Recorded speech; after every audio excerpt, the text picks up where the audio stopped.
সহজভাবে bar council পরীক্ষার প্রস্তুতিমূলক পর্যায়ক্রমিক আলোচনা দণ্ডবিধি 1860 বা পেনাল কোড 1860 পর্ব 3 পার্ট 1। এটি পার্ট 1, পার্ট 2 পরে আসবে, কারণ পার্ট যদি আমি পুরোটা কমপ্লিট করতে যাই ভিডিওটা অনেক বড় হয়ে যাবে। আচ্ছা, চলে আসি। আজকের টপিক হচ্ছে ফৌজদারি অপরাধের ক্ষেত্রে। মাথায় রাখেন, ফৌজদারি অপরাধের ক্ষেত্রে পরার্থ দায়ী। কোন অপরাধের ক্ষেত্রে? ফৌজদারি অপরাধের ক্ষেত্রে কি পরার্থ দায়ী? ভিকারিয়াস লায়াবিলিটি ইন ক্রিমিনাল অফেন্স। ঠিক আছে। সাধারণত ফৌজদারি অপরাধ বা ক্রিমিনাল অফেন্সের ক্ষেত্রে পরার্থ দায়ী প্রযোজ্য হয় না। বারবার বলছি, ঠিক আছে। ফৌজদারি অপরাধের ক্ষেত্রে পরার্থ দায় বলতে বোঝায় হচ্ছে যে একজনের অপরাধের শাস্তি আরেকজনকে ভোগ করা, অথবা একজনের অপরাধের শাস্তি আরেকজনকে দেওয়া। যেমন বলতে পারেন পিতার খুনের দায়ে পুত্র অপরাধী হবে না, আবার পুত্রের খুনের দায়ে পিতা অপরাধী হবে না। এটাই হচ্ছে ভিকারিয়াস লায়াবিলিটি। ঠিক আছে। এইবার বারবার বললাম না যে ফৌজদারি অপরাধের ক্ষেত্রে আমরা যেহেতু পেনাল কোড নিয়ে পড়ছি, তাই শুধুমাত্র আমরা ফৌজদারি অপরাধ নিয়েই আলোচনা করব। আমরা দেওয়ানি বা সিভিল ম্যাটার নিয়ে আলোচনা করব না। ঠিক আছে। অর্থাৎ বিষয়বস্তু আমাদের মোটেই দেওয়ানিমূলক হবে না, সবই ফৌজদারিমূলক বা ক্রিমিনাল অফেন্সমূলক বিষয়বস্তু নিয়ে আমরা আলোচনা করব। কিন্তু কিছু কিছু ক্ষেত্রে আপনার হচ্ছে ব্যতিক্রম আছে, যেসব ক্ষেত্রে দণ্ডবিধি পরার্থ দায়ী। ঠিক আছে। দণ্ডবিধি অনুযায়ী পরার্থ দায়ী প্রযোজ্য হবে। যেমন পিতা এবং পুত্র কোনো একটি বিষয় নিয়ে অপরাধমূলক ষড়যন্ত্র অতীতে করেছে। ঠিক আছে। অথবা কোনো অপরাধমূলক পরিকল্পনা করেছে। ঠিক আছে। এবং সেই পরিকল্পনা বা ষড়যন্ত্র অনুযায়ী পিতা কোনো ব্যক্তিকে যদি খুন করে, তাহলে পরে সেই ক্ষেত্রে পিতা এবং পুত্র উভয়ই খুনের অপরাধে অপরাধী হবে। এই তো, এই যে আপনার হচ্ছে পরার্থ দায়, মানে একজনের অপরাধের ক্ষেত্রে আরেকজন দায়ী হচ্ছে। কেন? এর আগে তারা অপরাধমূলক ষড়যন্ত্র করেছে বা পরিকল্পনা করেছে অপরাধমূলক, এবং সেই পরিকল্পনা অনুযায়ী পিতাই হোক বা পুত্রই হোক কাউকে খুন করেছে। তাই দুইজনই অপরাধী হবে। অর্থাৎ কোনো ব্যক্তি নিজে কোনো অপরাধ যদি নাও করে, নিজে কোনো অপরাধ না করলেও তাকে দায়ী করা যাবে যদি প্রমাণ করা যায় যে ওই অপরাধের ক্ষেত্রে সে পরোক্ষভাবে বা প্রত্যক্ষভাবে বা পূর্ব পরিকল্পনা অনুযায়ী বা অভিন্ন অভিপ্রায় অনুযায়ী অংশগ্রহণ করেছে। আচ্ছা, যেহেতু সহজ ভাষায় আমাদের আলোচনা করার কথা, অর্থাৎ মূল আইনে যেভাবে পেঁচিয়ে বলা আছে বা পেঁচালো কোনো আইনিক টার্ম বলতে পারেন ব্যবহার করা আছে, যেমন এই যে অভিন্ন অভিপ্রায়, যেটা বললাম টার্ম, একটা আইনিক টার্ম অভিন্ন অভিপ্রায়, এগুলোকে সহজভাবে তুলে ধরাই হচ্ছে কিন্তু মূল উদ্দেশ্য আমার ভিডিও কন্টেন্টের, এবং করবও তাই, যাতে শুধুমাত্র বার কাউন্সিল বা জুডিশিয়ারি পরীক্ষা দিবে এমন প্রস্তুতি নিচ্ছে শুধু তারাই নয়, যাতে সাধারণ আইনের ছাত্রছাত্রী, ইভেন সাধারণ মানুষও যাতে বুঝতে পারে, এমনভাবে আমি কন্টেন্টগুলো সামনে নিয়ে আসবো। তবে যারা পরীক্ষা ফেস করতে যাচ্ছেন তাদের অবশ্যই এই টার্মগুলো মনে রাখতে হবে। যেহেতু পরীক্ষা ফেস করতে যাচ্ছেন, টার্ম তো মনে রাখতেই হবে। তাহলে পরে টার্মটা কী ছিল? অভিন্ন অভিপ্রায়। আচ্ছা, অভিন্ন মানে আমরা সবাই বুঝি অভিন্ন, যে আলাদা আলাদা নয়, এটাকে বলে হচ্ছে অভিন্ন বা একই। অভিন্নয়ের আর একটা বাংলা হচ্ছে সাধারণ। সাধারণ। এবার আসি অভিপ্রায়। অভিপ্রায় বিষয়কে বিষয় সম্পর্কে আমরা বিশদ আলোচনা করব ভিডিওর শেষের দিকে। অভিপ্রায় সম্পর্কে আমরা আলোচনা করব ভিডিওর শেষের দিকে। এখন শুধুমাত্র জেনে রাখেন, অভিপ্রায়ের ইংলিশ হচ্ছে ইন্টেনশন, ইন্টেনশনের বাংলা হচ্ছে উদ্দেশ্য। সবই ঠিক আছে, কিন্তু আরেকটা ইংলিশও কিন্তু উদ্দেশ্যের আছে, যেটা হচ্ছে মোটিভ। তবে মোটিভ আর ইন্টেনশনের মধ্যে পার্থক্য আছে, যার কারণে আলোচনা পরে হবে। এখন শুধু মনে রাখেন, এটা অভিপ্রায় তখনই হবে, বা অভিন্ন অভিপ্রায়, সাধারণ অভিপ্রায়, কমন ইন্টেনশন তখনই হবে যখন পূর্ব পরিকল্পনা থাকতে হবে আগে থেকে। অপরাধমূলক কোনো অপরাধ সংগঠনের জন্য আগে থেকে কোনো পরিকল্পনা থাকতে হবে, এবং সেই পরিকল্পনা অনুযায়ী অপরাধ সংগঠিত হতে হবে, তাহলে পারে সেটা অভিপ্রায় বলে গণ্য হবে। আদারওয়াইজ অভিপ্রায় সেটা হবে না। ঠিক আছে, যদি আগের উদাহরণ দিয়ে বিবেচনা করি, তাহলে পারে পিতা পুত্রের পূর্ব পরিকল্পনা অনুযায়ী খুন করল, তো পুত্র সেখানে উপস্থিত থাকুক বা না থাকুক, এই যে পূর্ব পরিকল্পনা করেছে, অর্থাৎ অভিন্ন অভিপ্রায় আছে সেখানে, তাই দুজনকেই যৌথভাবে দায়ী করা হবে। এখানে আবার যৌথভাবে দায়ী আমি কথাটা উল্লেখ করলাম এই কারণে যে যৌথভাবে দায়ী এটাও একটা আইনি টার্ম, যার ইংলিশ হচ্ছে জয়েন্টলি লায়াবল। ঠিক আছে, এটা কেন আমি ইউজ করলাম সেটাও আমরা পরে বুঝবো, কারণ পরার্থ দায়ী ভিকারিয়াস লায়াবিলিটি আর যৌথ দায়ী জয়েন্ট লায়াবিলিটি দুইটাই আমাদের দণ্ডবিধিতে আছে। ঠিক আছে, এবার কোন গুণগুলো শুধুমাত্র আমরা পর্ব একে আলোচনা করব যে কোন কোন অপরাধগুলো ভিকারিয়াস লায়াবিলিটি এর ধারা, এবং কোন কোন অপরাধগুলি জয়েন্ট লায়াবিলিটির ধারা। শুধুমাত্র আমরা এই ধারাগুলো মনে রাখবো, বিশদ আলোচনায় আমরা পর্ব 2-এ যাব। ঠিক আছে, ওকে, তাহলে আগে আসি আমরা ভিকারিয়াস লায়াবিলিটিতে। ভিকারিয়াস লায়াবিলিটি প্রযোজ্য 5টি ধারাই, শুধুমাত্র 5টি ধারা। প্রথম, অভিন্ন অভিপ্রায় বা সাধারণ অভিপ্রায় বা কমন ইন্টেনশন। এটা বাস্তবায়নের ক্ষেত্রে, এটা বাস্তবায়নে কোনো অপরাধ হলে পারে। এটি কোন ধারায় দেওয়া আছে? এটি দেওয়া আছে হচ্ছে ধারা 34-এ।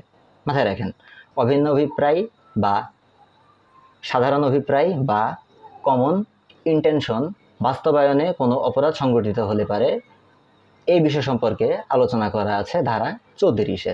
2, অপরাধ সংগঠনে সহায়তা করলে। কোনো অপরাধ সংগঠন হবে এবং সেই অপরাধ সংগঠনে আমি যদি সহায়তা করি, এই সম্পর্কে আলোচনা করা আছে ধারা 109-এ।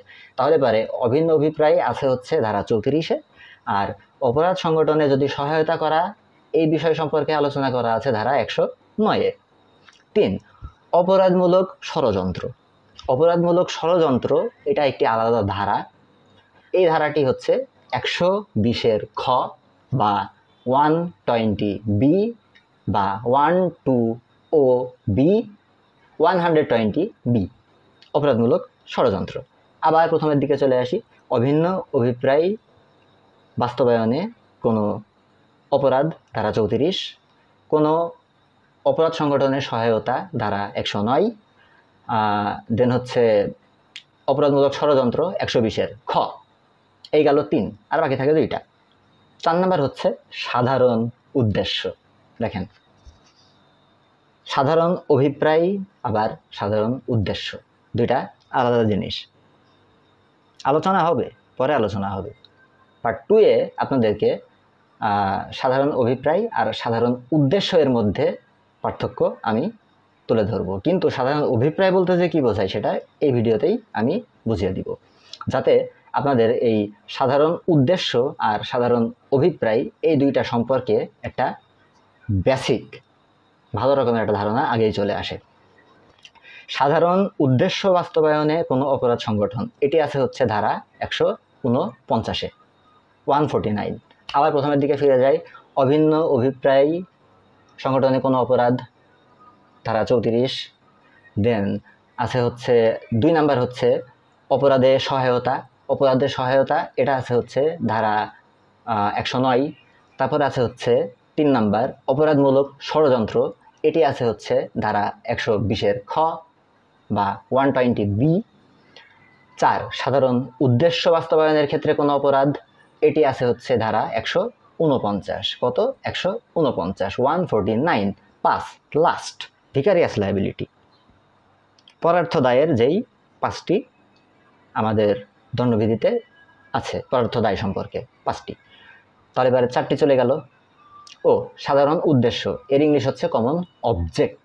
সাধারণ উদ্দেশ্য, দেখেন কমন অবজেক্ট, তাই না? অবজেক্ট মানে হচ্ছে বিষয়, উদ্দেশ্য কিন্তু না, কিন্তু এর বাংলা হচ্ছে কমন অবজেক্ট, এর বাংলা হচ্ছে সাধারণ উদ্দেশ্য। তাহলে পরে আবার আমরা গোড়ার দিকে যাব।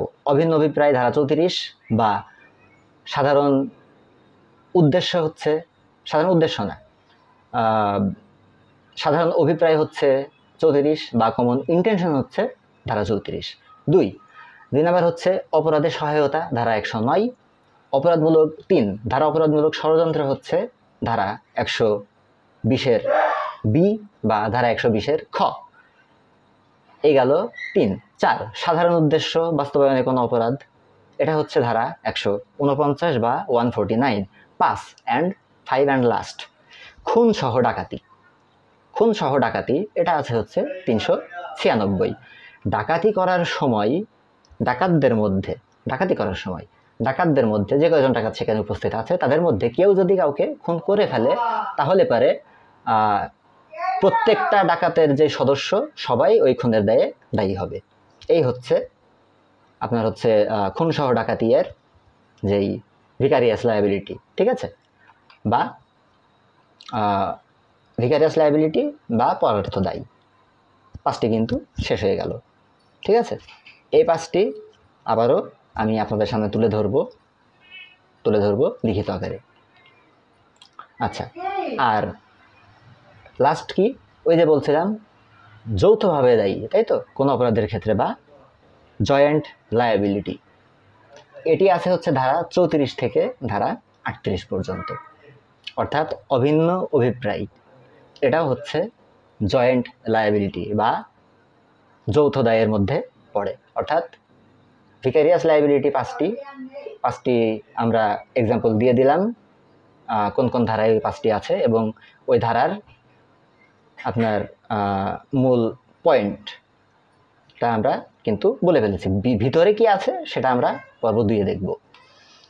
অ্যান্ড লাস্ট বলেছিলাম যে আপনাদেরকে আমি অভিন্ন অভিপ্রায় সম্পর্কে অভিন্ন অভিপ্রায় বিষয়টা কি এটা আমি আপনাদেরকে বুঝিয়ে দিব, তাই তো। উদ্দেশ্যের ইংলিশ হচ্ছে 2টি আমাদের আইনে আছে, একটা হচ্ছে মোটিভ আর একটা হচ্ছে ইন্টেনশন। প্রথমে আসবো মোটিভে।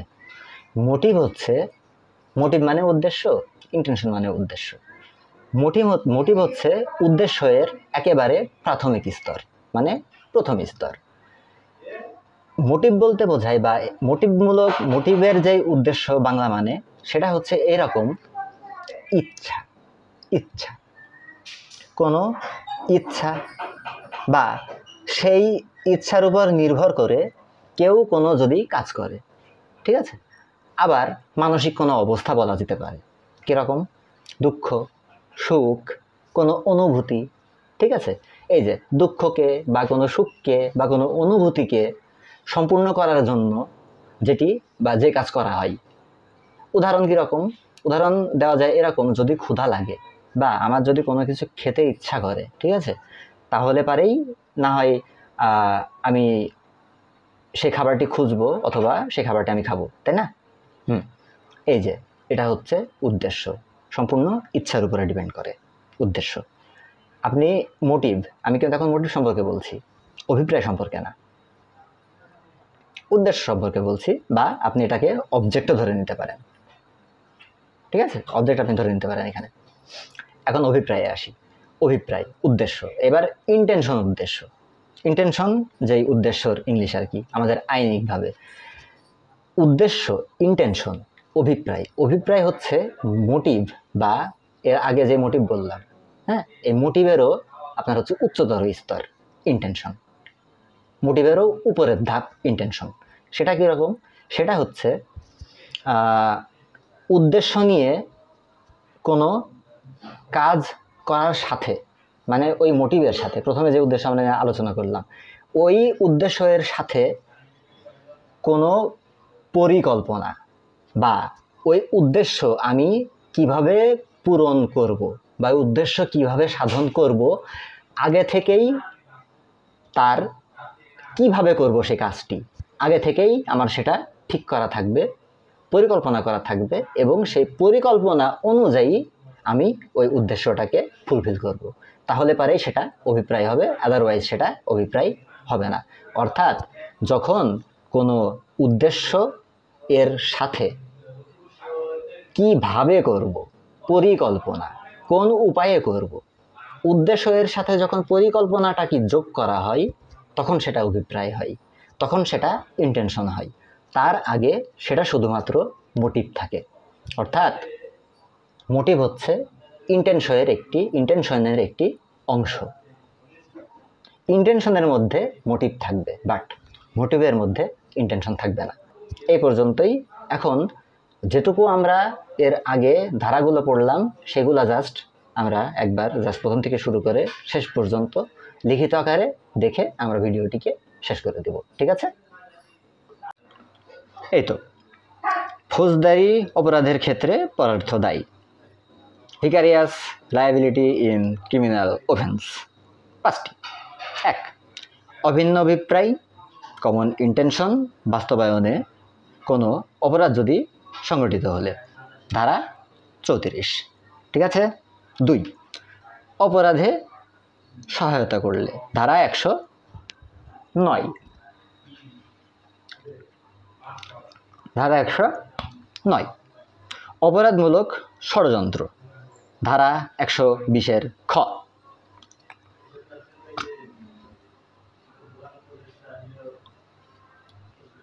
ধারা 120 খ অপরাধমূলক ষড়যন্ত্র। 4. সাধারণ উদ্দেশ্য বাস্তবায়নের জন্য অপরাধ করা হলে, 149। সাধারণ উদ্দেশ্য, এই সাধারণ উদ্দেশ্যের ইংলিশ হচ্ছে কমন অবজেক্ট, ঠিক আছে? আর এই অভিন্ন অভিপ্রায় এর ইংলিশ হচ্ছে কমন ইন্টেনশন।